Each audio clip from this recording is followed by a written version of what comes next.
అందరికీ నమస్కారం అండి. నేను కిరణ్ కల్పల మాట్లాడుతున్నాను. CBN forum founder and vice president, అలానే రాష్ట్ర వాణిజ్య విభాగం ఉపాధ్యక్షుడిని తెలుగుదేశం పార్టీ. మీరు గత 4-5 రోజులుగా చూస్తే వైసీపీ సోషల్ మీడియా కొద్దిగా రూట్ మార్చటం కాదు, 100% రూట్ మార్చింది.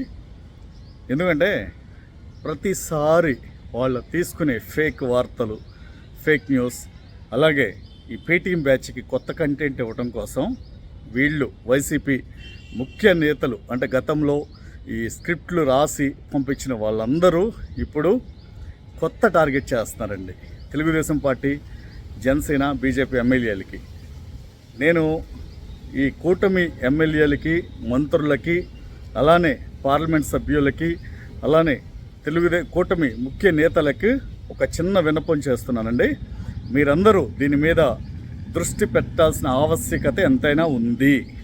ఎందుకంటే దయచేసి మీరు ఎంతో కష్టపడి ఎమ్మెల్యేలుగా గెలిచి ప్రజల కోసం సేవ చేద్దామని మీరు అనుకుని మీరు ఎమ్మెల్యేలు అయ్యారు, మంత్రులు అయ్యారు, అలానే పార్లమెంట్ సభ్యులు అయ్యారు.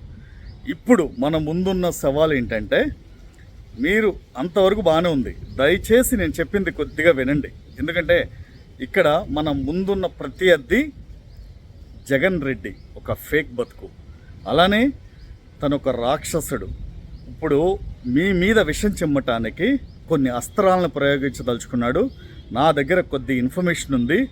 ఎందుకంటే గత 3 రోజులకు చూస్తే అనంతపురం అర్బన్ ఎమ్మెల్యే దగ్గుపాటి ప్రసాద్ గారి మీద కానివ్వండి, ఈరోజు కూన రవికుమార్ గారి మీద కానివ్వండి, ఇలా ప్రతి ఒక్కరి మీద ఒక మహిళల చేత మీ అందరినీ టార్గెట్ చేసి, అంటే ఏదో విధంగా డైవర్ట్ చేసి ప్రజల్లో ఒక అపనమ్మకం కలిగేలా, కూటమి మీద, ఒక ప్రభుత్వం మీద ఒక అపనమ్మకం కలిగేలా ఒక కొత్త ట్రెండ్కి శ్రీకారం చుట్టబోతున్నాడు జగన్మోహన్ రెడ్డి.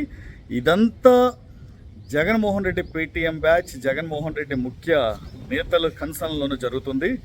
దయచేసి, ఎందుకంటే గతంలో 2019 నుండి 24 మధ్య కాలంలో జగన్మోహన్ రెడ్డి అంటే ఎమ్మెల్యేలు కానివ్వండి, మంత్రులు కానివ్వండి, సేమ్ ఏదైతే ఇప్పుడు ఆ రోజున మనం చేసింది, వాళ్ళు చేసింది 100% తప్పు.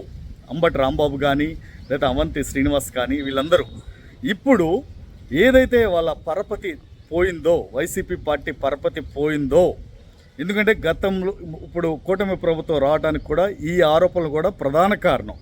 ఇప్పుడు తెలుగుదేశం పార్టీ నేతల మీద ఈ విధంగా మహిళల ప్రయోగం చేయబోతున్నాడు.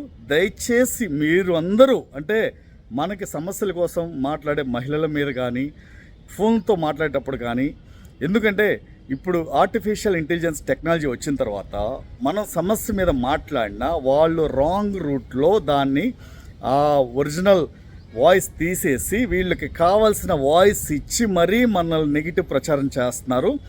దయచేసి మీరు ఫోన్లో మాట్లాడేటప్పుడు మీరు అవసరమైతే వాళ్ళకి ఏదైనా పని కావాలన్నా, అంటే నేను మాట్లాడేది మీరేదో తప్పు చేస్తారని కాదండి. సమస్య ఉన్నప్పుడు డైరెక్ట్గా ఆఫీస్కి వచ్చి సిబ్బందితో మాట్లాడండి అని చెప్పండి. ఎందుకంటే తద్వారా ఏమవుతుందంటే ఇలాంటి ఫేక్ ప్రచారాలకి అడ్డుకట్ట వేసినట్టు ఉంటుంది. ఎందుకంటే వాడు మునిగాడు 2019-24 మధ్యలో అంబటి రాంబాబు, అవంతి శ్రీనివాస్ ఇలా కొంతమంది చేసి మునిగారు. ఇప్పుడు కూటమి ప్రభుత్వాన్ని ఎలాగైనా సరే బదనాం చేయాలి, ప్రజల్లో ఉన్న నమ్మకాన్ని సడలేలా చేయాలని రకరకాల ప్రయోగాలు చేస్తున్నాడు. మొన్న గుంటూరు ఎమ్మెల్యే నసీర్ మీద కూడా ఇలాగే జరిగింది. నేను దయచేసి ఒకటే చెప్తున్నా, అందరికీ విజ్ఞప్తి చేస్తున్నా, జగన్మోహన్ రెడ్డి రూట్ మార్చాడు. ఎందుకంటే ఇప్పుడు అభివృద్ధి అంటే ప్రజల్లో నెగిటివ్ భావన వస్తుంది, అభివృద్ధికి ఆటంకం కలిగిస్తున్నాడు జగన్ అని కొత్త పందా ఎత్తుక్కుని మరి ప్రజల్లో కూటమి ప్రభుత్వం మీద ఉన్న నమ్మకం పోయేలా ఈ కొత్త ట్రెండ్కి శ్రీకారం చుట్టాడు. దీని వెనక ఎవరున్నారో నేను చెప్తాను. ఎందుకంటే గతంలో సజ్జల రామకృష్ణారెడ్డి కానీ, సజ్జల భార్గవరెడ్డి కానీ ఇలాంటి ప్రచారాలకి ముందుండి నడిపించారు. ఇప్పుడు కూడా మీరు దయచేసి, నేను మన కూటమి ప్రభుత్వ ఎమ్మెల్యేలకు ఒకటే చెప్తున్నా, మీరందరూ దయచేసి ఇలాంటి విష వలయంలో ఉండకుండా ఉండాలి అంటే మీరు తగు జాగ్రత్తలు తీసుకోవాల్సిందే. ఎందుకంటే ఇలాంటి ఫేక్ బతుకుల వాళ్ళు ఆర్టిఫిషియల్ ఇంటెలిజెన్స్ టెక్నాలజీ వచ్చిన తర్వాత మీ వాయిస్ తీసుకుని కూడా మీ వాయిస్గా కన్వర్ట్ చేసి కూడా వాళ్ళు ఏదైనా క్రియేట్ చేయొచ్చు. ఎందుకంటే ఒక ఆడియో టేపుల్ని తయారు చేయొచ్చు. మీరు ఫోన్లో మీరు మాట్లాడరు, ఆల్రెడీ మీరు మాట్లాడిన వాయిస్ ఎక్కడో యూట్యూబ్లోనో ఎక్కడో తీసుకుని దానికి సింక్ చేసి మరి వీళ్ళు మీ వాయిస్ని తయారు చేసి ఆర్టిఫిషియల్ ఇంటెలిజెన్స్ ద్వారా ఒక ఆడియో టేప్ రెడీ చేయొచ్చు. అక్కడ వాళ్ళు ముందస్తు పథకం ప్రకారం ఒక మహిళను రెడీగా పెట్టి ఆ ఫోన్ నుండి ఈ ఫోన్కి మాట్లాడినట్టు వీళ్ళు సొంత వీడియో టేపులు కానీ ఆడియో టేపులు కానీ తయారు చేస్తారు. తస్మాత్ జాగ్రత్త. ఎందుకంటే మనం నిర్మించుకున్న కూటమి ప్రభుత్వం మనం ప్రజలకి సేవ చేయటమే తప్ప ఇలాంటి ఫేక్ ప్రచారాలకి మనం అవకాశం ఇవ్వద్దు. ఎందుకంటే నేను మరీ విన్నవించి చెప్తున్నా, ఒక తెలుగుదేశం పార్టీ కరడు కట్టిన కార్యకర్తలాగా, ఒక నాయకుడిలాగా, ఒక CBN forum founder and vice ప్రెసిడెంట్గా విన్నవిస్తున్నా. దయచేసి మీరు తగు జాగ్రత్తలు తీసుకుని ఇలాంటి ఫేక్ ప్రచారాలకి మీరు అడ్డుకట్ట వేయకపోతే మీ కాన్స్టిట్యున్సీలు ఎక్కడ జరిగినా సరే మీరు ముందస్తుగా వెళ్ళి కంప్లైంట్ ఇవ్వండి. ఎందుకంటే అలా కట్టడి చేయకపోతే ఎవడైతే అలాంటి ఫేక్ వార్తలను ప్రచారం చేసినా ఫార్వర్డ్ చేసినా మళ్ళీ వాడికి ఫ్యూచర్లో పథకాలు అనేవి అందకూడదు, వాడి కుటుంబానికి అందకూడదు, వాడికి అందకూడదు.